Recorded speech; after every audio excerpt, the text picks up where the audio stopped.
সরকারি চাকরিতে নিয়োগে কোটা বণ্টন পদ্ধতি নিয়ে ফের অসন্তোষ বেড়েছে। এ পদ্ধতি সংস্কারের দাবিতে ৫.৫ বছর পর আবারও বিশ্ববিদ্যালয়ের শিক্ষার্থী ও চাকরি প্রার্থীদের আন্দোলনে উত্তাল সারা দেশ। রাজধানীর বিভিন্ন পয়েন্টে প্রতিদিনই অবস্থান নিয়ে দাবি দেওয়া জানাচ্ছেন আন্দোলনকারীরা। এতে দুর্ভোগে পড়ছেন সাধারণ মানুষ। স্থবির হয়ে পড়েছে বিশ্ববিদ্যালয়গুলো। এ নিয়ে সরকারের পক্ষ থেকে কোনো সাড়া নেই। বিষয়টি আদালতে বিচারাধীন বলে দায় এড়িয়ে যাচ্ছেন সরকারের মন্ত্রী সচিবরা। সবশেষ প্রধানমন্ত্রী শেখ হাসিনাও কোটা সংস্কারের দাবিতে চলমান আন্দোলনের যৌক্তিকতা নেই বলে সাফ জানিয়ে দিয়েছে। তবে শিক্ষাবিদ ও সরকারের জনপ্রশাসন মন্ত্রণালয়ের দায়িত্ব পালন করা সাবেক আমলারা শিক্ষার্থীদের চলমান আন্দোলন যৌক্তিক বলে উল্লেখ করেছেন।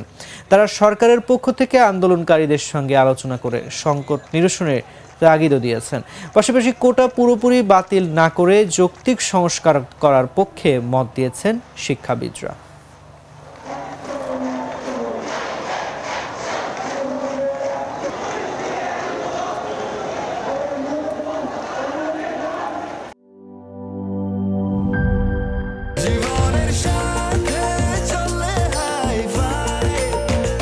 স্বাস্থ্যকর অল টাইম ফ্যামিলি কেক, সব সময় অল টাইম হেলদি লাইফ।